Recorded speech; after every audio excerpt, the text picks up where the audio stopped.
তো ঘর গোছানোর জন্য খুব বেশি টাকা বা সময় লাগে না, একটু বুদ্ধি খাটিয়ে ফেলে দেওয়া জিনিসগুলোকে দিয়েও কিন্তু সুন্দর করে ঘর সাজানো যায়। তো চলো আজকে সেই ভিডিওতেই থাকছে। তো টিপসগুলো এক এক করে শেয়ার করতে থাকি। তো নাম্বার 1 টিপস, তো আমাদের দেখতেই পাচ্ছ এই যে সবথেকে মেয়েদের প্রয়োজনীয় জিনিস মেকআপ।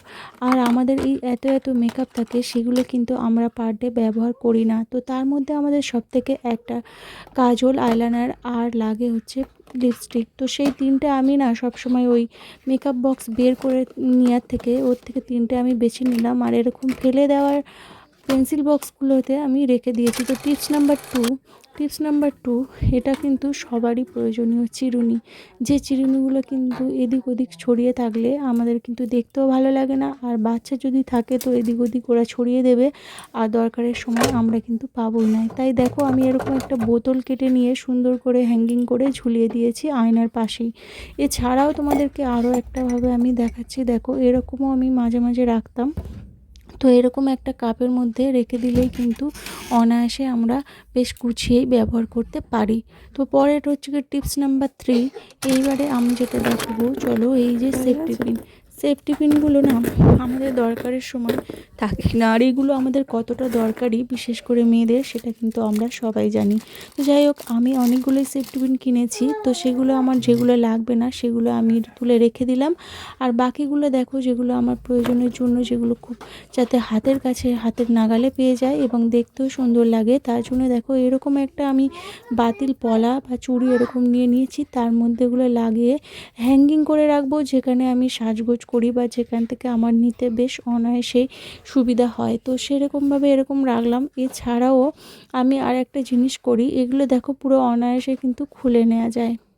এছাড়াও একদম একটা দড়ির মধ্যে আমি বেঁধেও রেখে দিলাম। তো টিপস নাম্বার 4, তো 4 নাম্বার টিপসটা দেখো, এটা হয়তো অনেকের কাছে ব্যবহারযোগ্য, আবার ব্যবহার অনেকে করে না, কিন্তু ম্যাক্সিমামটাই ব্যবহার করে। তো কটন তুলো এগুলো কি হয়, এরকমভাবে রেখে দিলে ধুলো পড়ে যায়।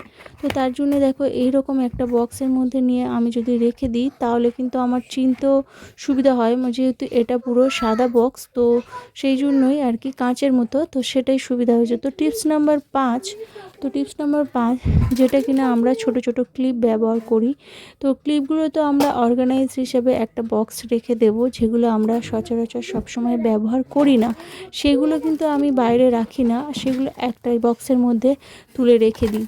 এগুলো তো আমরা সবসময় নিই না, এগুলো ম্যাচিং ক্লিপ বা এক্সট্রা কিছু ক্লিপ থাকে, সেগুলো কিন্তু আমি একটা বক্সের মধ্যে আলমারির উপর বা ড্রেসিং টেবিলের মধ্যে এগুলো রেখে দিই। কিন্তু এই যে যেগুলো আমরা সব সময় রেগুলার যাতায়াতে যে ক্লিপগুলো ব্যবহার করি, সেগুলো আমি কিন্তু একটা ছোট্ট বক্সে রেখে দিই, যেটা কিনা সামনেই থাকে, যেমন লিপস্টিক, কাজলের মতো। ওগুলো আমি এখন যখন বেরোবো তো অনায়াসে আমি ওগুলো নেব, আর বড় ডিব্বা আমাকে আর বের করতে হবে না। তো এটাই ছিল টিপস।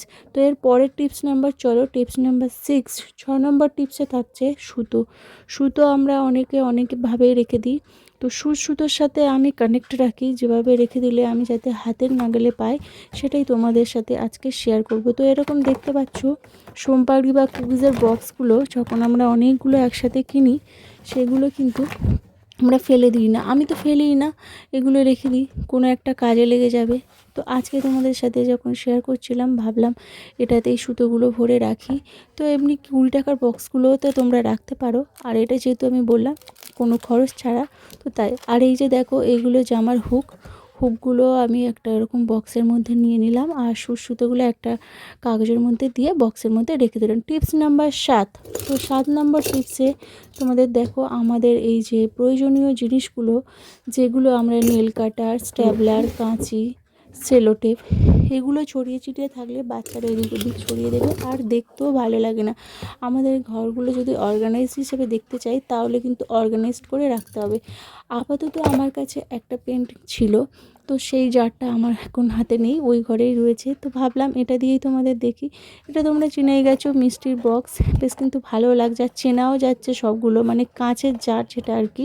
তো কাঁচের জারে রাখছি না, কিন্তু এইরকম মিষ্টির বক্সগুলো না দেখতে ভালোও লাগে, কাঁচ কাঁচ মতো। তো কেমন লাগলো টিপসটি? আর টিপস নাম্বার 8, তো 8 নম্বর টিপসে দেখো আমরা কিন্তু শপিং ব্যাগ অনেক সময় কি হয়, নিতে নিতে অনেক জমে যায়, অনেক সময় আমরা খাটের গদির নিচে রেখে দিই, যেটা কিনা সবসময় নেওয়া হয় না। কেউ যদি খাটের উপর বসে থাকে তাহলে সেগুলো কিন্তু আমরা নিতে অসুবিধা হয়। তো সেইগুলোর ব্যবহারগুলো আমি যাতে আমার অনায়াসে করা যায়, আর এরকম শক্তপোক্ত ব্যাগ বাজারে বা কোনো দরকারেও কিন্তু আমাদের লেগে যায়। তো আমি এরকম একটা প্লাস্টিকের ব্যাগের মধ্যে রেখে দেবো যাতে না ওর মধ্যে ধুলো ওর মধ্যে গিয়ে ঢুকে পড়ে। তো সেই জন্যই আমি প্লাস্টিক ব্যাগটি ব্যবহার করেছি। আর এর মধ্যে সব শপিং ব্যাগগুলো বা প্লাস্টিক ব্যাগগুলো এর মধ্যে রেখে দিয়ে আমি একটা জায়গায়, নিরাপদ জায়গায় হ্যাঙ্গিং করে রেখে দেবো, যেখানে কিন্তু নিতে পারবো আমি। তো টিপস নাম্বার 9, আমাদের প্রত্যেকের ঘরে 2 থেকে 3টে মোবাইল বা 4টেও অনেকের ঘরে মোবাইল রয়েছে। তো তার জন্য চার্জারগুলো তো অনেকগুলো হবেই। আর এই চার্জারগুলো না এইরকমভাবে সুন্দর একটা দেয়ালে ঝুলে থাকলে দেখতে ভালো লাগে না। তো প্রথমত আমি যেহেতু আজকে প্রথমেই এই অর্গানাইজটা করব, কেননা এরকম ঝোলে অনেক দিন থেকেই ভাবছি কিভাবে রাখা যায়। তো চলো তোমাদের সাথেও একেবারে শেয়ার করে নিচ্ছি। আমি এরকম একটা ছোট্ট মতো ব্যাগ নিয়ে নিয়েছি। দেখো এরকম ব্যাগের মধ্যে আমি এই চার্জারগুলো সব একসাথে রেখে দিলাম, একটু হালকা করে একটু প্যাঁচ দিয়ে ভাগ করে নিয়ে। আর এই যে দেখো পুরো চার্জারের বোর্ডের নিচেই রেখে দিয়েছি। তো টিপস নাম্বার 10 নম্বর টিপসে যেটা আমি দেখাবো, এই যে দেখো আমি উপরে হ্যাঙ্গিং করে রেখেছি চাবিগুলো না এরকম রাখলে কি হচ্ছে, আমার মেয়ে ওখান থেকে নিয়ে পেরে নিচ্ছে, বিশেষ করে যাদের বাড়িতে বাচ্চারা রয়েছে।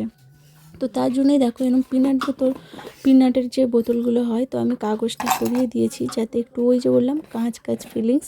তো যাই হোক এরকমভাবে যাতে বুঝতে পারি যে কোন চাবিগুলো এর মধ্যে রয়েছে, আর এইভাবে এটা অর্গানাইজ করলাম। তো তারপরেই হচ্ছে টিপস নাম্বার 11, 11 নম্বর টিপসে তোমাদের কিন্তু খুব উপকারী। এটা হচ্ছে দেখতেই পাচ্ছ শপিং বক্স। এখন আমরা যেটা অনলাইন শপিং করি সেগুলো কিন্তু অনেক কিছু এটা এরম টাইপের বক্স আমাদের বাড়িতে জমে যায়। আর আমি তার জন্য দেখো রুমালগুলো এরকমভাবে রেখেছি। তো আরও একটা তার সাথে ছোট জিনিস আমরা হারিয়ে ফেলি, কী বলো তো বন্ধুরা? আশা করি তোমরা নিশ্চয়ই বুঝে গেছো। এটা অনেক ঘরেই অনেক বাড়িতেই সমস্যা হয়। মোজাগুলো কী বলো তো, ছোট জিনিস তো আমরা ঠিকঠাক সময় যদি গুছিয়ে না রাখতে পারি তাহলে ঠিকঠাক সময় পাই না। তো তার জন্যই আমি এরকমই আর একটা অনলাইন শপিং বক্সে আমি গুছিয়ে রেখে দিলাম। তো এইবার এটা কেমন হয়েছে জানিয়ে তো। তো তারপর টিপস নাম্বার 12 নম্বর টিপসে আমি হচ্ছে সব থেকে মেয়েদের একটা সুন্দর, যেগুলো আমাদের ক্লিপগুলো আমাদের না এইরকমভাবে ছড়িয়ে ছিটিয়ে রাখলে আমাদের নিতে খুবই অসুবিধা হয়। সব সময় তো আর বক্সে রাখা যায় না, বা বক্স থেকে বের করাও যায় না, কেননা কখনো আমাদের চুলটা খোপা করে নিয়ে ক্লিপ লাগাতে লাগে, আবার কখনো বা একটু বেরোনোর জন্যও লাগে। তো তার জন্যই আবার দেখো আমি এইরকমভাবে এরকম যেহেতু আয়নার পাশে আমার এরকম জানলার একটা পর্দা রয়েছে, আর এইরকম লুক কিন্তু দারুণ লাগছে। আর কার বিছানা থেকে ক্লিপগুলো ভেঙেছে জানিও তো। তো টিপস নাম্বার 13 নম্বর টিপসে আমি সবথেকে একটা সুন্দর আমার শান্তির সবথেকে অর্গানাইজড বলো আর জিরো কস্ট অ্যারেঞ্জড বলো, সেটা সবথেকে আমার এই যে গাছগুলো লাগানো, এই যে মিষ্টির বক্স বা কন্টেনারগুলো আমি এরকমভাবে সুন্দর করে পেন্টিং করে নিয়েছি কিছুটাতে, আর কিছুটাতে পেন্টিং করিনি। তো সেইগুলোতে ফুল গাছগুলো লাগিয়েছি। আর এই যে দেখো মিষ্টির বক্সগুলো ছাড়িনি। তো টিপসগুলো কেমন লাগছে তোমরা একবার কমেন্ট করে জানিও। আর কোন টিপসটা সবথেকে ভালো লেগেছে সেটাও কিন্তু আমাকে জানাতে ভুলবে না। আর এরকম ভিডিও তো আমি নিয়ে আসছি। আরও অর্গানাইজড করা যায়, কিন্তু একটা ভিডিও অতগুলো দেওয়া যায় না, তাই 15টি টিপস আজকে দিয়েছি। আর কোন টিপসটা তোমার ভালো লেগেছে সেটা আমাকে কমেন্টে জানাও। তো চলো পরের টিপস হচ্ছে 14 নম্বর টিপস। প্রায় আমরা শেষের দিকে চলে এসেছি, আর একটা বাকি রয়েছে। তো 14 নম্বর টিপসটা কিন্তু খুবই ইম্পর্টেন্ট। ওষুধের বক্সগুলো আমরা অর্গানাইজড করে অন্যভাবে অনেকভাবে রাখতে পারি, কিন্তু ওষুধ জিনিস তো সব জায়গায় রাখা যায় না, বিশেষ করে বাচ্চাদের নাগালেও রাখা যায় না। তাই এটাকে ডেকোরেট করব একটু অন্যরকমভাবে। আর ওষুধ না টেম্পারেচারে নষ্টও হয়ে যায়, তো সেটাও আমার খেয়াল রাখতে হবে। অর্গানাইজ করে আমি একটা মোবাইল বক্স দিয়ে বা অন্যান্য একটা ছোট্ট ঝুড়ি দিয়ে আমি কিন্তু সামনে রাখতে পারি, কিন্তু রাখবো না। এরকম একটা চাপা দেওয়া বক্স কিন্তু রেখে দিলে আমার ওর বাইরের টেম্পারেচারটা ওর মধ্যে লাগবে না। রেখেছি পুরো আলমারির মাথাতে। তো চলো লাস্ট টিপস নাম্বার হচ্ছে 15 নম্বর টিপসে দেখো আমাদের বাড়িতে যেমন স্মার্টফোন চলে আসে, এরকমই স্মার্টফোনের বক্সও কিন্তু থাকে আর কি, তো সেই বক্সগুলো দিয়ে কিন্তু আমরা অনেকভাবে ডেকোরেশন করে রাখতে পারি, জুয়েলারি রাখতে পারি। এছাড়াও নানাভাবে আমরা কিন্তু একটা ঝুড়ির কাজে লাগাতে পারি। এইটা আমার কিন্তু আমি পুরো ফেলে দিই না। তো যাই হোক, কেমন লাগলো ভিডিওটি?